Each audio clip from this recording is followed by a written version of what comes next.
Top study classes में एक बार आपका फिर से हार्दिक स्वागत है। हम आपके लिए आज लेकर आए हैं एसएससी जीडी से के लिए कुछ इम्पोर्टेंट क्वेश्चन जो कि आने वाले कॉम्पिटिटिव एग्ज़ाम के लिए बहुत उपयोगी होंगे। तो आइए शुरू करते हैं हम अपना इम्पोर्टेंट क्वेश्चन जो कि एसएससी जीडी के एग्ज़ाम के लिए बहुत उपयोगी होंगे। तो आइए देखते हैं हमारा पहला क्वेश्चन। पहला है 20वीं सदी के आरंभिक दशक में आरंभ होने वाले आंदोलन कौन से थे? तो इसका जो उत्तर हो जाएगा अहरार। 20वीं सदी के आरंभिक दशक में आरंभ होने वाला आंदोलन का नाम था अहरार था।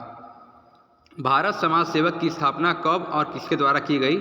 तो भारत समाज सेवक की स्थापना 1905 ईस्वी में गोपाल कृष्ण गोखले द्वारा की गई। अगला है सिख गुरुद्वारा अधिनियम कब पारित हुआ? सिख गुरुद्वारा अधिनियम कब पारित हुआ? तो 1925 ईस्वी में पारित हुआ। रामकृष्ण परमहंस का मूल नाम क्या था? रामकृष्ण परमहंस का मूल नाम था गदाधर चट्टोपाध्याय जो था रामकृष्ण परमहंस का मूल नाम था। डॉक्टर एनी बेसेंट भारतीय राष्ट्रीय कांग्रेस की अध्यक्ष कब बनी? तो 1917 ईस्वी में बनी। अगला है शिकागो विश्व धर्म सम्मेलन में स्वामी विवेकानंद ने कब भाग लिया? तो 1893 ईस्वी में लिया। प्रेसिडेंट्स ऑफ जीसस की रचना किसके द्वारा की गई? तो राजा राम मोहन राय द्वारा की गई। ये बच्चों आगे देखते हैं। वेदांत कॉलेज की स्थापना किसने की? तो वेदांत कॉलेज की स्थापना राजा राम मोहन राय द्वारा की गई थी। राजा राम मोहन राय को किस युग दूत कहा गया? किसने युग दूत कहा? राजा राम मोहन राय को किसने युग दूत कहा? तो सुभाष चंद्र बोस जी ने उन्हें युग दूत कहा। आइए आगे देखते हैं। प्रार्थना समाज की स्थापना किसके प्रेरणा के फलस्वरूप हुई थी? प्रार्थना समाज की स्थापना किसके फलस्वरूप हुई थी? केशव चंद्र सेन के प्रेरणा से हुई थी। वहाँ बुधनी पत्रिका महिलाओं के लिए किसने निकाली? तो केशव चंद्र सेन ने निकाली। शारदा मणि कौन थी? शारदा मणि कौन थी? तो रामकृष्ण परमहंस जी की पत्नी का नाम था शारदा मणि। अगला है कूका आंदोलन किसने चलाया था? कूका आंदोलन किसने चलाया था? उनका नाम है गुरु राम सिंह ने चलाया था। 1956 ईस्वी में कौन सा धार्मिक कानून पारित हुआ? तो कानून का नाम है धार्मिक अयोग्यता कानून। 1956 ईस्वी में धार्मिक अयोग्यता कानून पारित हुआ। महाराष्ट्र के किस सुधारक को लोक हितवादी कहा जाता है? गोपाल हरि देशमुख जी को लोक हितवादी कहा जाता है। ब्रह्म समाज किस सिद्धांत पर आधारित है? ब्रह्म समाज एकेश्वरवाद सिद्धांत पर आधारित है। ब्रह्म समाज जो है एकेश्वरवाद सिद्धांत पर आधारित है। आइए बच्चों आगे देखते हैं। देव समाज की स्थापना किसने की? तो देव समाज की स्थापना शिव नारायण अग्निहोत्री ने की। देव समाज की स्थापना शिव नारायण अग्निहोत्री ने की। अगला है राधा स्वामी सत्संग के संस्थापक कौन हैं? राधा स्वामी सत्संग के संस्थापक कौन है? उनका नाम है शिवदयाल साहब जी है। आइए बच्चों आगे देखते हैं। फेबियन आंदोलन जो है का प्रस्तावक कौन थे? फेबियन आंदोलन के प्रस्तावक जो है एनी बेसेंट थी। फेबियन आंदोलन के संस्थापक एनी बेसेंट थी। आइए आगे देखते हैं। ब्रह्म समाज की स्थापना कब हुई? ब्रह्म समाज की स्थापना 1828 ईस्वी में हुई और इसके जो संस्थापक थे राजा राम मोहन राय जी थे। ब्रह्म समाज की स्थापना किसके द्वारा की गई? तो सभी को पता होगा ब्रह्म समाज की स्थापना राजा राम मोहन राय द्वारा 1828 ईस्वी में कोलकाता में की गई थी। ब्रह्म समाज की स्थापना राजा राम मोहन राय द्वारा 1828 ईस्वी में कलकत्ता में की गई। आधुनिक भारत में हिंदू धर्म के सुधार का पहला आंदोलन कौन सा था? तो आधुनिक धर्म में हिंदू धर्म के सुधारक का पहला आंदोलन ब्रह्म समाज था।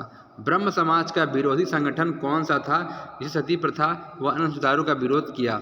ब्रह्म समाज का विरोधी संगठन कौन सा था जिसने सती प्रथा व अन्य सुधारों का विरोध किया? तो वो नाम है धर्म सभा। धर्म सभा के संस्थापक कौन थे? धर्म सभा के संस्थापक राधाकांत देव जी थे। धर्म सभा के संस्थापक जो थे राधाकांत देव थे। सती प्रथा का अंत कब हुआ? तो सती प्रथा का अंत 1829 ईस्वी में हुआ। सती प्रथा के अंत में सबसे अधिक प्रयास किसका रहा? तो सती प्रथा के अंत में सबसे अधिक प्रयास राजा राम मोहन राय का ही था। आर्य समाज की स्थापना कब हुई? आर्य समाज की स्थापना कब हुई? तो 1875 ईस्वी में हुई। आर्य समाज की स्थापना 1875 ईस्वी मुंबई में हुई और आर्य समाज के जो संस्थापक थे स्वामी दयानंद सरस्वती थे। आर्य समाज की स्थापना 1875 ईस्वी मुंबई में हुई और इसके संस्थापक थे स्वामी दयानंद सरस्वती थे। आर्य समाज की स्थापना किसने की? अभी मैंने बताया कि आर्य समाज की स्थापना जो है 1875 ईस्वी में मुंबई में हुई और इसके जो संस्थापक थे स्वामी दयानंद सरस्वती जी थे। आर्य समाज किसके विरुद्ध है? आर्य समाज का जो किसके विरुद्ध किया गया था? तो अनुसंधान मूर्ति पूजा के विरुद्ध, धार्मिक अनुसंधान व मूर्ति पूजा के विरुद्ध किया गया था।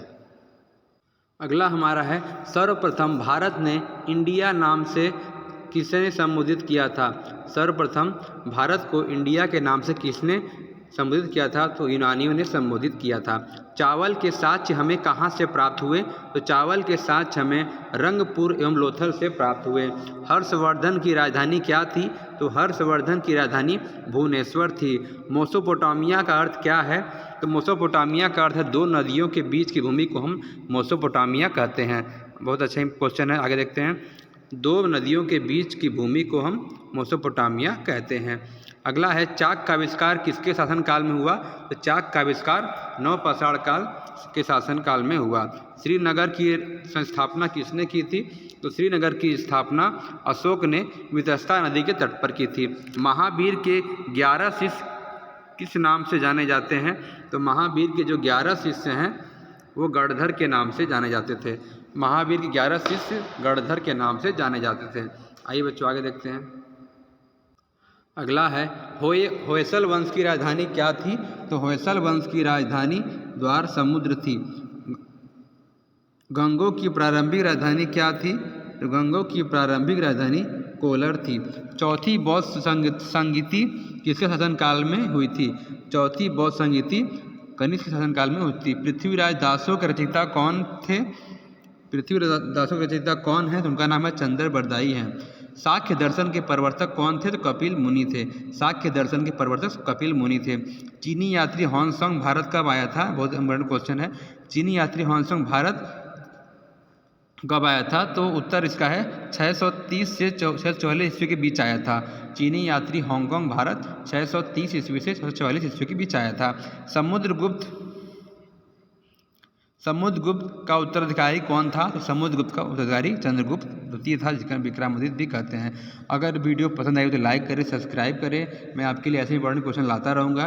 सभी को मेरी तरफ दिल से शुभकामनाएं। जय हिंद, जय भारत, वंदे मातरम।